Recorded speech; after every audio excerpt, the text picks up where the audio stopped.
عمر فاروق رضی اللہ تعالیٰ عنہ کا مبارک زمانہ ہے. حضرت عمر نے فوج بھیجی ایران کے حکمران کے ساتھ جہاد کرنے. ایران کے بادشاہ نے 2 عیسائی جاسوس بھیجے. کہنے لگا ذرا پتہ تو کرو مسلمانوں کا رات کا طریقہ کیا ہے, میں صف بندی کراتا ہوں. وہ ساری رات صف بندی کراتا رہا. 2 جاسوس آئے مسلمانوں کی معلومات کرنے. معلومات کر کے جب واپس گئے تو حضرت عمر فاروق رضی اللہ تعالیٰ عنہ کے سپاہیوں کو دیکھا, غور سے پلٹے. بادشاہ کہنے لگا کیا حال دیکھ کے آئے ہو؟ کہنے لگا سارے مسلح پہ بیٹھے ہوئے ہیں. جتنے گھنٹے ہم وہاں رہے ہیں مجاہدین مسلح پہ رہے ہیں, یوں لگتا ہے جیسے ان کا دنیا داری سے کوئی تعلق. اور کہنے لگے بادشاہ کوئی ایسی طاقت ہے جس کو وہ بلا رہے تھے, کوئی ایسی قوت ہے جس کو وہ پکار رہے تھے. ہمیں بھی وہاں کھڑے ہو کے محسوس ہوتا تھا کہ ہاں کوئی ہے جو آ جائے گا ان کی مدد کے لیے, کوئی ہے جو پہنچے گا ان کی مدد کرے گا. ایران کا بادشاہ کہنے لگا مجھے سمجھ آ گئی ہے, وہ جسم کی طاقت سے ہی نہیں لڑتے, وہ کوئی غیبی طاقت ہے جس سے وہ لڑتے. بھائی وہ غیبی طاقت بھی تو ہمارے پاس ہم نے ناراض کر لیا نا, وہ بھی تو نہیں نا, مسجد کا رخ بھی تو کوئی نہیں. اور میں نے پچھلے جمعے بھی کہا تھا پھر کہتا ہوں, وہن ہو گیا امت کو. نبی پاک نے فرمایا امت کو وہ کیا ہے, دنیا سے محبت ہو گئی ہے, موت سے کراہت ہو گئی, وہن ہے. صحابہ کرام کو موت سے بڑا پیار تھا, موت سے بڑی محبت کر. ہماری طرح نہیں, وہ کہتے تھے مریں گے تو منو مٹی, تو وہاں ٹھیک ہے عذاب قبر حق ہے, لیکن میں کہا کرتا ہوں سالوں کے بعد جو پردیس سے ماں کے پاس آئے, ماں اسے عذاب نہیں دیتی, اس کا ماتھا چوما کرتی ہے. اور بھائی جو رب کریم کی بارگاہ میں جائے گا تیرا کیا خیال ہے, گل سڑ جائے گا؟ مدینے والے حبیب نے فرمایا قبر المومن روضۃ من ریاض الجنہ, فرمایا میرا مومن جب قبر میں جاتا ہے تو اللہ جنت کے سارے دروازے کھول دیتا ہے, وہ تو اللہ کی رحمت میں پہنچتا ہے. کون کہتا ہے مومن مر گئے, وہ تو قید سے چھوٹے اپنے گھر گئے. کون کہتا ہے قبر میں عذاب ہے تو صرف عذاب ہی ہے, ہاں مجرم کو سزا ملے گی, لیکن مومن ہمیشہ جہنم میں, وہ بالآخر جنت میں جائے گا, بالآخر جنت میں جائے گا. اور کسی درویش نے بات کی, وہ کر کے چلے گئے, پر کمال ہی کر گئے. کہنے لگے دوزخ میں تو کیا, میرا سایہ نہ جائے گا, کیونکہ رسول پاک سے دیکھا نہ جائے گا. نبی پاک سید عالم علیہ السلام کے غلام تو دیکھو نا, ساری زندگی عمر فاروق بخاری پڑھو تو صحیح, ساری زندگی عمر ہر نماز کے بعد کہتے تھے اللہ مرزقنا شہادت فی سبیلک, اللہ بسترے پہ موت نہ دینا, موت مجھے شہادت کی دینا. حضرت سیدنا مولا علی شیر خدا کرم اللہ تعالیٰ وجہ الکریم ساری زندگی کہتے رہے اللہ علی نے میدان میں عمر گزاری ہے, اسے شہادت کی موت عطا فرما. وہ بھائی یہ تو شہادتیں مانگنے والے. حضرت امام حسین میدان کربلا میں کھڑے تھے, شمر کہنے لگا حسین تیری چاروں جانی موت ہے. آپ فرمانے لگے تجھے ابھی ہمارا پتہ ہی نہیں, موت سے تو ہمارا پیار چلتا ہے. اور فرمایا یہ شہادت تو ہمارا پیچھا کرتی ہے, پہنچ جاتی ہے جہاں ہم ہوتے ہیں. موت سے ڈرا رہا ہے, مسلمان کا مرنے کو دل نہیں کرتا, ورنہ وہ اتنی بڑی کوٹھی میں کون رہے گا. مرنے کو دل اس لیے نہیں کرتا کہ وہ جو 6 کروڑ 10 کروڑ ڈالر لوٹ کے رکھے ہیں, مر گئے تو کھائے گا کون. وہ فقیر فاقہ مست تھے, ان کا گھر ہی کوئی نہیں تھا, ان کے بینک بیلنس ہی کوئی نہیں تھے. وہ کہتے تھے گھر ہمارا ہے وہ جو ہمارے رب نے تیار کیا ہوا ہے, ہمارا بینک بیلنس ہے وہ جو ہمیں جنت میں جا کے ملے گا. ان کا تو یہ کھاتا ہی کوئی نہیں تھا, اس لیے وہ شہادت کی. حضرت عمر بن جموع رضی اللہ تعالیٰ عنہ میدان احد میں 4 بیٹے لے کے آئے. کتنے بیٹے بول کے بتائے؟ 4 بیٹے لے کے عمر بن جموع آئے, اور خود ایک ٹانگ سے لنگڑے سے آتی ہے, ٹانگ چھوٹی ہے. حضور کے سامنے کھڑے ہوئے, کہا محبوبہ میرے 4 ہی تھے, میں 4 لے آیا ہوں, قبول کر لیں. تو حضور نے فرمایا تو کیوں تلوار اوڑے آیا ہے, یہ تھنے کیوں گلے میں اسلحہ ڈالا ہوا ہے؟ کہا یا رسول اللہ میں نے بھی تو جانا ہے نا. تو حضور نے فرمایا 4 بیٹے جو ہیں. حضرت عمر بن جموع نے بات کی, صحابہ کہتے ہیں لبوں سے مسکرا رہے تھے, آنکھوں سے رو رہے تھے. کیا عجیب انداز ہے.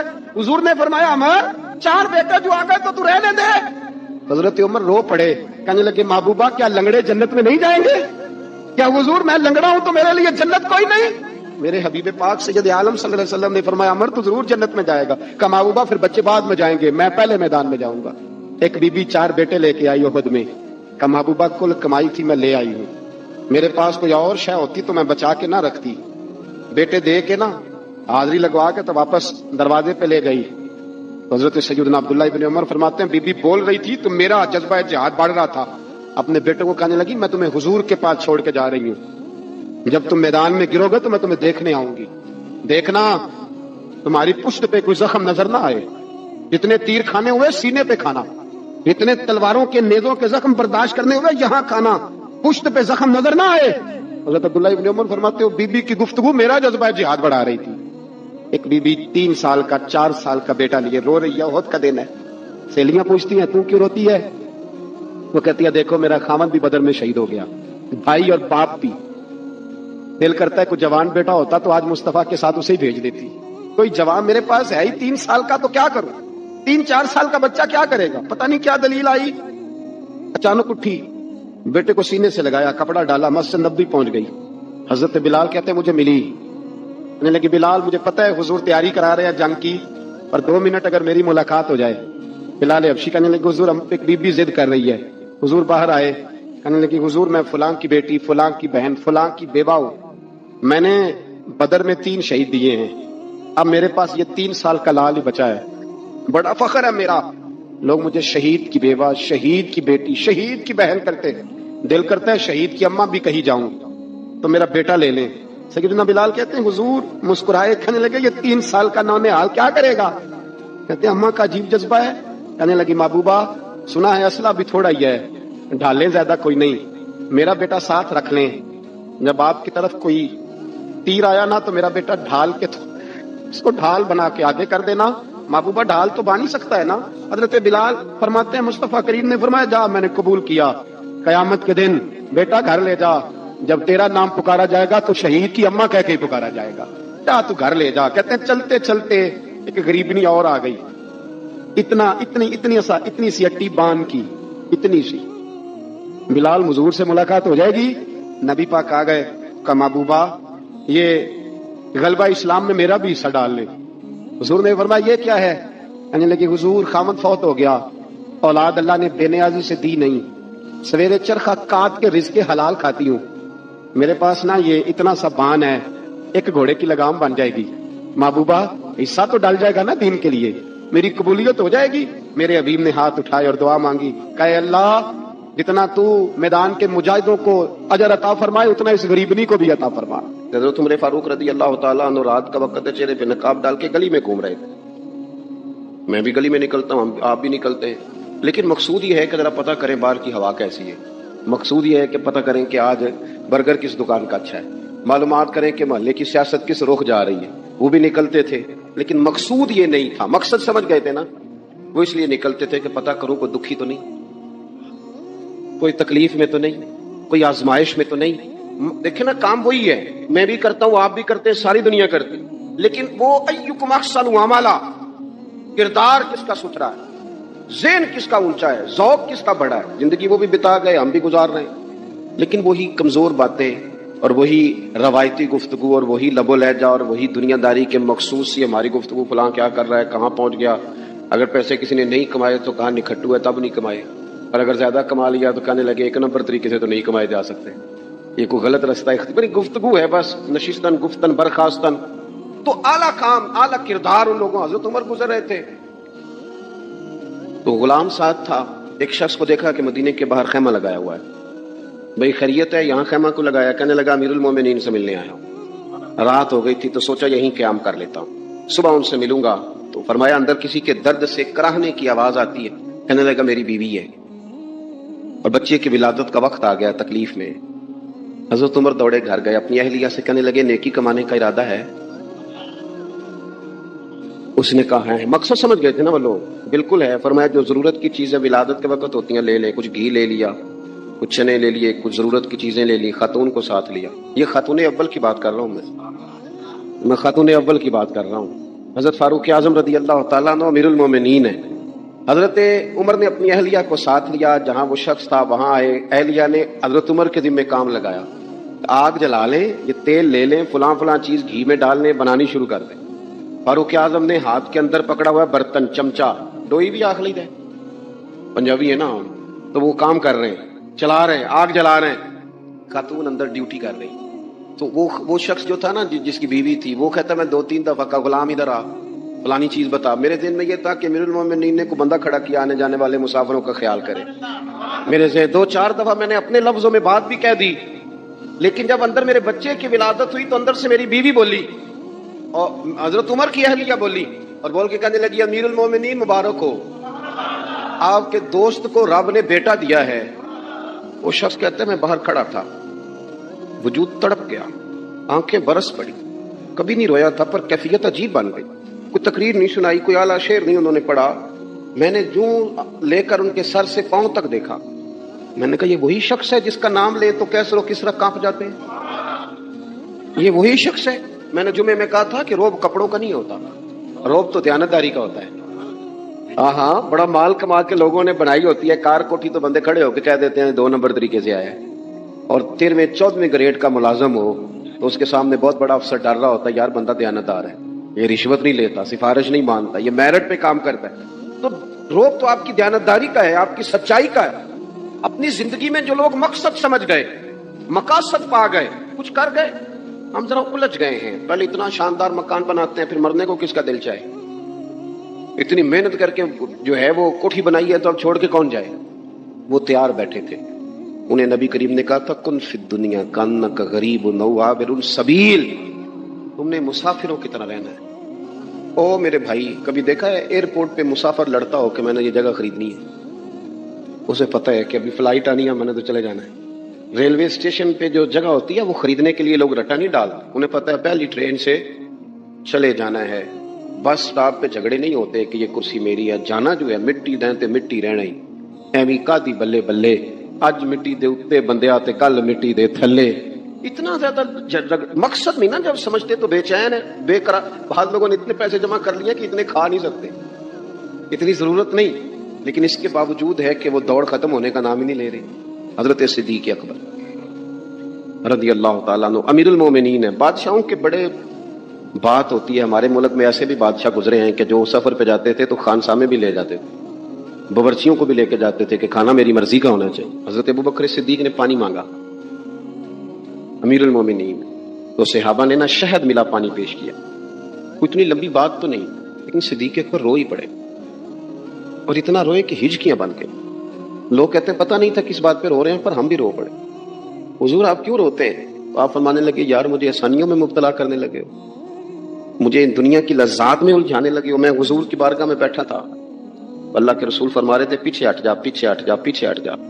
میں نے پوچھا حضور آپ کس کو کہہ رہے ہیں؟ حضور فرمانے لگے دنیا میرے پاس آئی تھی، وہ قریب کرنا چاہتی تھی مجھے، تو میں نے اسے کہا پیچھے ہٹ جا، میرے نیڑے نہ آنا، دور ہٹ جا۔ وہ ہٹ تو گئی ہے پر جاتی دفعہ کہہ گئی ہے سونیا آپ تو بچ گئے ہیں، پر آپ کے بعد والے کیسے بچیں؟ تو مجھے سینے سے لگا لے، گلے سے لگا لے، مقصد اپنا سمجھے، اعمال کا حسن پیدا کرے۔ اگر انسان کا مقصود مال کمانا ہے تو اگر مال مل گیا تو اس کے بعد پھر کیا کرے گا؟ کسی نے طے کر لیا تھا کہ بہت بڑی گاڑی اور بہت بڑا بنگلہ مجھے چاہیے، تو وہ بنگلہ اسے مل گیا، گاڑی آ گئی۔ اب تو مقاصد کیونکہ طے نہیں ہوتے، تو جو چیز انسان چھوٹا سا مقصد طے کرتا ہے وہ اسے حاصل ہو جاتا ہے۔ میں نے ملک سے باہر جانا ہے، گھر سیٹ کرنا ہے، ساتھ والا پلاٹ لینا ہے، ہو گیا سارا کچھ، تو اب وہ پھر انسان بے چین ہو جاتا ہے، پریشان رہتا ہے، کہتا ہے سمجھ نہیں آتی مطلب مقصود کیا ہے۔ اللہ تبارک و تعالیٰ نے تو ایک دن کا بے مقصد پیدا نہیں کیا، اتنا سونا انسان کیسے بے مقصد پیدا کر؟ تو رب کریم نے ہمیں بتایا کہ مقصد تو تمہارا ہے، مقصد ہے الذی خلق الموت والحیات لیبلوکم ایکم احسن عملا۔ اس نے موت اور حیات اس لیے پیدا کی ہے تاکہ پتہ چلے تم میں اچھے عمل کون کرتا ہے، تم کس قدر زیادہ اپنے رب کی عبادت کرتے ہو، کس قدر زیادہ حسن اخلاق کا مظاہرہ کرتے ہو، کس قدر زیادہ لوگوں کی خدمت کرتے ہو، کس قدر زیادہ تم دین کی تبلیغ میں، اشاعت میں، ابلاغ میں، ترویج میں کردار ادا کرتے ہو۔ با مقصد تمہیں بنایا، با مقصد اچھا ترین عمل تم میں سے کون کرتا ہے؟ اس لیے موت اور حیات پیدا کی تھی کہ تم نے ستھرے سے ستھرے اعمال، بہتر سے بہتر کردار، اعلیٰ سے اعلیٰ تمہارا انداز زندگی۔ دیکھیں ہم نے لوگوں کے ساتھ مل کے رہنا ہوتا ہے، بہت ساری چیزیں ایسی ہوتی ہیں کہ جو تکلیف کا سامان بنتی ہیں۔ اب انہی لوگوں کے ساتھ اللہ نے ہمیں مل کے رہنے کا حکم دیا، ان کے حقوق ادا کرنے کا حکم دیا، تو ساتھ ساتھ نا درگزر کا بھی کہا، معافی کا بھی کہا۔ جب انسان معافی دینے والا ہو جاتا ہے، درگزر والا ہو جاتا ہے، تو پھر وہ بڑا ہو جاتا ہے، بڑے دل والا ہو جاتا ہے، بڑے حوصلے والا ہو جاتا ہے، بڑے ضرب والا ہو جاتا ہے، اس کی زندگی حسین ہوتی۔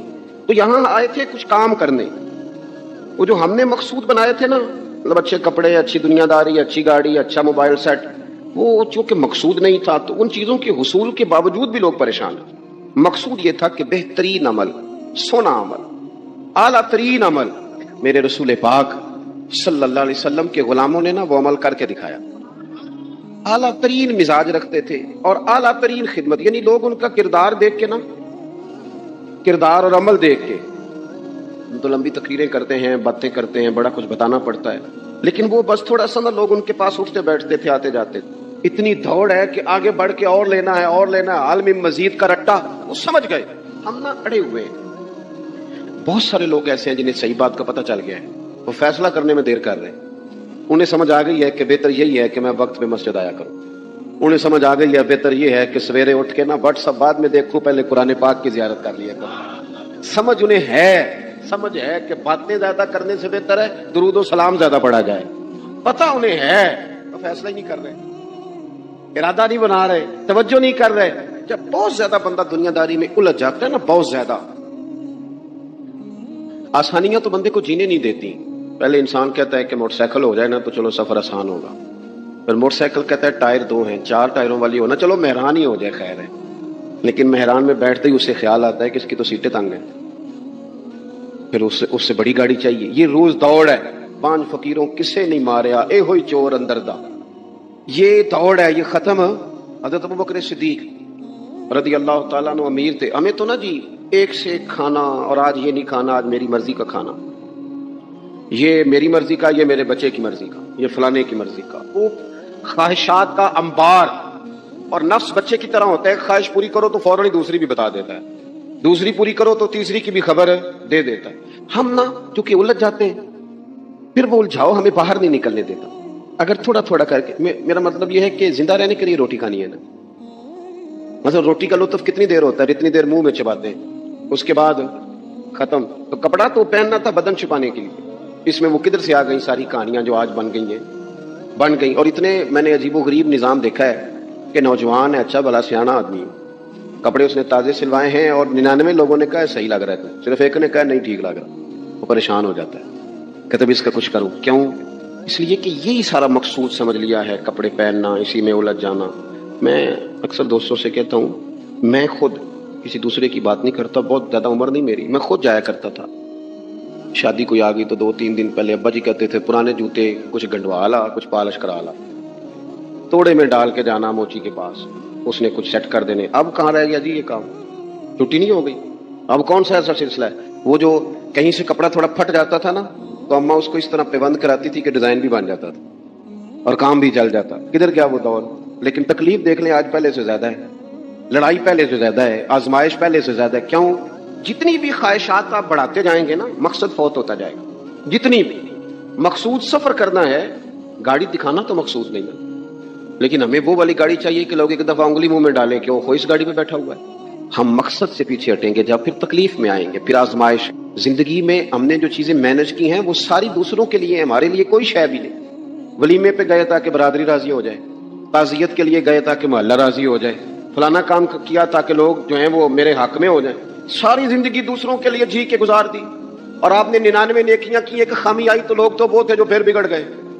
بہتر نہیں بندہ رب کو ہی راضی کرے. واللہ ورسولہ احق ان یرضوا, اللہ اور اس کے رسول کا زیادہ حق ہے کہ انہیں راضی کیا جائے, ان کا زیادہ حق. اپنی زندگی میں معاملات کو ترتیب دیں, ایک مخصوص ذہن بنائیں, اتنا سویرے قرآن شریف پڑھنا ہے, اتنا درود پاک, اور یہ راز ہو ہمارا اور ہمارے رب کا, یہ راز ہو, اتنی دیر مصلی پہ بیٹھنا ہے. میرے ایک دوست سے ڈاکٹر صاحب میں بیٹھا تھا تو وہ ایک شخص کو کہہ رہے تھے تیرے دل میں کچھ باتیں ہیں نکال دے تاکہ تیری ٹینشن ریلیز ہو جائے, تیری صحت ٹھیک ہو جائے گی. تو بندہ کہہ رہا تھا اچھا ٹھیک ہے ڈاکٹر صاحب. تو میں نے کہا کہ اگر آپ اجازت دیں تو ایک بات میں بھی کر لوں. نے کہا آپ بھی کر لیں. تو میں نے کہا ڈاکٹر صاحب کچھ دکھ بڑے ذاتی اور نجی ہوتے ہیں, بندہ کسی کے سامنے کہہ ہی نہیں سکتا, بڑے ذاتی قسم کے ہوتے ہیں. وہ آپ کسی کے سامنے اتنا مرضی کوئی قریبی ہو, وہ بندے کی اپنی اندر کی کچھ ایسی تکلیفیں ہوتی ہیں اندر کی, آزم گنڈاں دے وچ گنڈاں 10 کیڑی کھولا, بڑے مسئلے ہوتے ہیں, آپ کیسے بیان کر سکتے ہیں, سوال ہی نہیں پیدا ہوتا. تو کہنے لگا پیر صاحب حال تو ہوگا نا. میں نے کہا بالکل ہے, ہمیں ہمارے دین نے دعا سکھائی ہے, جو کسی سے نہیں کہہ سکتے وہ اپنے رب سے کہہ دو, اللہ کے حضور عرض کر دو, کشکول طلب دراز کر کے کہہ دو مالک یہاں پریشان ہوں, وہ بڑا کریم ہے, عطا بھی کرے گا اور پردہ پوشی بھی فرمائے گا. اپنے اللہ کے ساتھ اپنا تعلق مضبوط کریں, اپنی زندگی میں حسن اعمال کا پیدا کریں, اعمال کا, کہانیوں کا نہیں, باتوں کا نہیں, تصویروں کا نہیں, نئی سے نئی پکچر کا نہیں, اعمال کا. اور خوبصورت ترین طریقہ ہو. دیکھیں نا مشکل سے بھی تو نماز پڑھنی ہے نا. سویرے ابا بڑے غصے میں تھے تو پھر مجھے اٹھنا ہی پڑا, تو اس طرح بھی تو پڑھنی ہے. تو اگر بندہ ذوق سے اٹھے اور ذرا سونا کر کے وضو کرے اور ذرا صحیح کر کے مصلی بچھائے اور سجدہ کرے تو ذرا ذوق سے کرے. مجھے سوز دے، مجھے ساز دے، مجھے نیم شب کا نیاز دے، دم سجدہ خود کو میں توڑ دوں، مجھے ایسا ذوق نماز دے.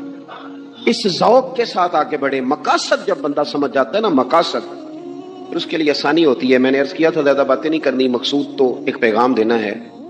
اب ہم نے جانے والوں کے لیے کیا کرنا ہے؟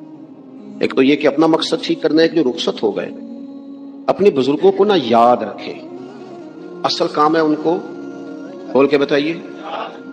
سال کے بعد ختم، بڑی اچھی بات ہے. سسماہی، ششماہی، سیماہی سب ٹھیک ہے.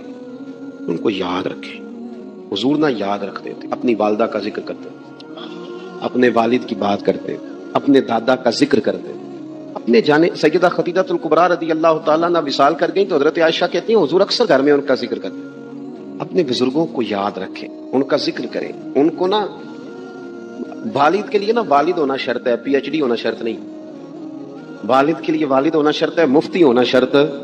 والد ان پڑھ بھی ہو تو بچے کو سمجھانے کا سلیقہ سے اللہ اسے عطا کاری دیتا ہے. ماں بالکل ان پڑھ بھی ہو تو بچوں کو سمجھانے کا طریقہ اللہ اسے، ان سے سیکھیں. میرے والدہ دونوں اپنا نام نہیں لکھ سکتے تھے، تو میں اپنے دوستوں سے کہتا ہوں مجھے کبھی موقع ملے تو میں کئی جلدوں میں کتاب لکھ سکتا ہوں اپنے ماں باپ. اس لیے کہ وہ جو ہمیں سکھا گئے، جو بتا گئے، وہ انہی کا خاصہ تھا. تو اپنے ایک تو جانے والوں کو یاد رکھیں. دوسرا ان کے لیے دعا کریں تو درد سے کریں، سونی کر کے کریں، صحیح کر کے کریں، اکیلے بیٹھ کے کریں. دعا کا سب سے زیادہ تعلق آپ کے دل کی آواز کے ساتھ ہوتا ہے. اور جس طرز میں حضور نے ہمیں حدیث سکھائی ہے نا، اس رنگ میں کبھی آپ حدیث کو سیکھیں، سمجھے نا. حضور فرماتے ہیں جس طرح دریا میں ڈوبنے والا سہارا تلاش کرتا ہے، دریا میں اسے کتنی کو جلدی ہوتی ہے، غوطے لگ رہے ہوتے ہیں. وہ اس طرح کا نہیں ہوتا کہ میں عصر کی نماز کے بعد پھر آؤں گا تجھے نکالنے، اس طرح تو نہیں نہ ہوتا. دریا میں ڈوبنے والا اس طرح کشتی سہارا تلاش کرتا ہے. حضور فرماتے ہیں اس طرح قبر میں جانے والا دعاؤں کا انتظار کرتا ہے. آپ نے دیر کر دی دعا مانگنے میں، ختم دلانے میں دیر کر دی. خود صبح شام ہمہ وقت دعا. ابھی آپ آیتیں سن رہے تھے سورہ ابراہیم کی، اللہ نے نماز میں رکھ دی ربنا اغفر لی ولوالدی وللمؤمنین یوم یقوم الحساب. ایک تو انہیں یاد رکھیں، خوب دعا کریں. اور دوسرا کوشش کریں کہ وہ جو نیکیاں کرتے تھے وہ نیکیاں بھی جاری رہیں. جن لوگوں سے ان کا اچھا تعلق تھا وہ تعلق بھی قائم رہے. یہ بھی کوشش کریں کہ ان کے لیے صدقات و خیرات کریں. اور قیمتی صدقہ دیں. قیمتی، میں بات ختم کرنے لگا ہوں بس. قیمتی صدقہ دیں، قیمتی. 15 تولے سونا گھر میں پڑا ہوتا ہے، قیمتی ہوتا ہے نا. کبھی کسی نے چوک میں بتایا کہ آج 15 تولے سونا میرے گھر میں پڑا ہے؟ بولو نا، لگتا ہے تو 10 چڑھنا ہے. اگر گھر میں 50 لاکھ روپے کیش پڑا ہو تو چوک میں گلی میں آ کے آپ سے پڑے، کیوں؟ کہ وہ قیمتی ہیں، کوئی لے نہ لے.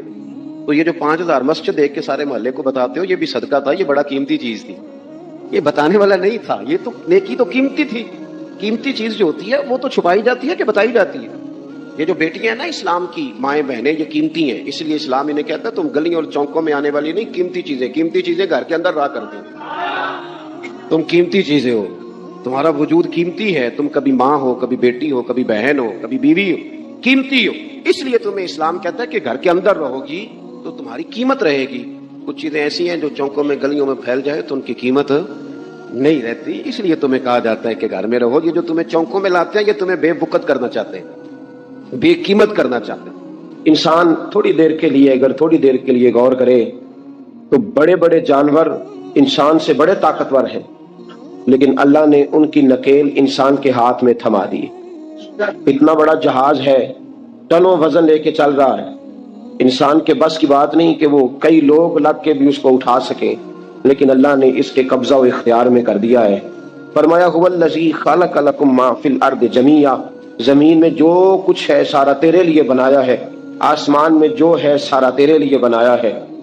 وما خلقت الجن والانس الا لیعبدون، فرمایا کل کائنات میں نے تیرے لیے بنائی ہے اور تجھے میں نے اپنی عبادت کے لیے پیدا فرمایا ہے. تو جنوں اور انسانوں کو اللہ نے اپنی عبادت کے لیے تخلیق فرمایا. مقصد زندگی، مقصد تخلیق، دنیا میں آنے کا مقصد اولین اور مقصد آخرین اللہ کی عبادت، اللہ کی معرفت، اللہ کی طرف توجہ، اللہ کی طرف رجوع.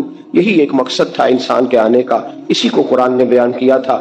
اپنے اپنے مقاصد درود شریف پڑھنے والوں سے بلند صلاۃ و سلام علیک یا سید یا رسول اللہ. اپنے اپنے مقاصد، اپنے اپنے معاملات کو ہم نے ترتیب دے لیا ہے۔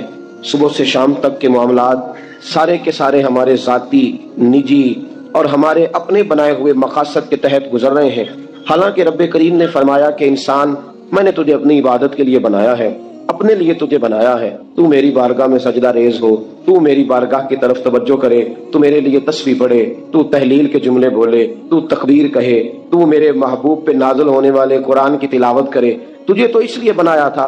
عبادت کا معنی یاد رکھیے گا، عبادت کا معنی فقط نماز پڑھنا نہیں، عبادت کا معنی صرف نماز پڑھنا نہیں، نماز عبادت کا ایک جز ہے، نماز عبادت کا ایک حصہ ہے۔ عبادت نماز پڑھنے کا نام نہیں، عبادت روزہ رکھنے کا نام نہیں، عبادت صرف اور صرف حج کرنے کا نام نہیں، فقط ذکر فکر کرنا عبادت نہیں، بلکہ اللہ کا حکم ماننے کا نام عبادت ہے، خدا رسول کی بات ماننے کا نام عبادت ہے۔ جہاں جانے کا خدا حکم دے وہاں چلے جاؤ، یہ عبادت ہے۔ جہاں جانے سے منع کر دے وہاں کبھی نہ جاؤ، یہ عبادت ہے۔ اگر نماز پڑھنے کا نام عبادت ہوتا تو پھر فجر کی فجر کے وقت کیوں پڑھنی پڑتی، پھر ظہر میں ہی کیوں فرض ہوتی، پھر عصر کا وقت مغرب میں جا کے کیوں نہ شروع کیا جاتا، پھر انسان کی مرضی تھی جب پڑھ لیتا۔ فرمایا نہیں، عبادت میری ہے، اصل میری اطاعت ہے۔ میں جب کہوں کہ یہ فجر کا وقت ہے تو تجھے فجر مان کے پڑھنا، جب کہوں ظہر کا وقت ہے تو ظہر مان کے۔ ہم نے عبادت کو مخصوص کر دیا، مسجد میں چلے جانا، نفل پڑھ لینا، کچھ دیر قرآن شریف پڑھ لینا، کچھ دیر اللہ کی عبادت کر لینا، کچھ دیر ذکر اذکار کر لینا، اس کا نام عبادت ہے۔ اور باہر نکل کے بے شک جھوٹ بولے، باہر نکل کے بے شک غیبت کرے، باہر نکلے اور کم تولے، باہر نکلے اور اپنی من مرضی کرے، تو یہ عبادت نہیں۔ اس لیے کہ ہم اس خدا کے ماننے والے ہیں جو صرف مسجد میں نہیں ہوتا، بلکہ جلوہ تیری ذات کا کو بکو ہے، میں جدھر دیکھتا ہوں ادھر تو ہی تو ہے۔ ہمارا خدا صرف مسجد میں نہیں ہے، اللہ ہر جگہ ہے۔ جے میں تینوں اندر جانا پھر مقید جانا، جے میں تینوں باہر سمجھا اندر کون سمانا، اندر بھی تویں باہر بھی تویں، وچ بلا کون نمانا۔ حضرت عمر رضی اللہ تعالیٰ عنہ کا دور ایران ایک ایسا باب جو صرف فتوحات کا نہیں بلکہ عدل، انصاف اور حق کی سربلندی کا آئینہ دار ہے۔ عمر ابن الخطاب جب کے دور میں اسلام کی روشنی ایران کی سرزمین تک پہنچی تو باطل کے ایوان لرزا اٹھے اور حق کا پرچم بلند ہوا۔ یہ تھا عمر ابن الخطاب کے دور ایران کا ایک ایمان افروز باب، ایک ایسا دور جس نے ہمیں سکھایا کہ سچائی ہمیشہ غالب آتی ہے، چاہے اندھیرا کتنا ہی گہرا کیوں نہ ہو۔ اگر آپ کو ایسی ہی ایمان کو تازہ کرنے والی کہانیاں پسند ہیں تو ہمارے چینل دلکش اسلام کو ضرور سبسکرائب کریں۔ یہاں ہم لاتے ہیں اسلامی تاریخ کے سنہری واقعات جو دلوں کو جھنجھوڑ دیتے ہیں اور روح کو جگا دیتے ہیں۔ اللہ ہمیں حق کو سمجھنے اور اس پر چلنے کی توفیق عطا فرمائے، آمین۔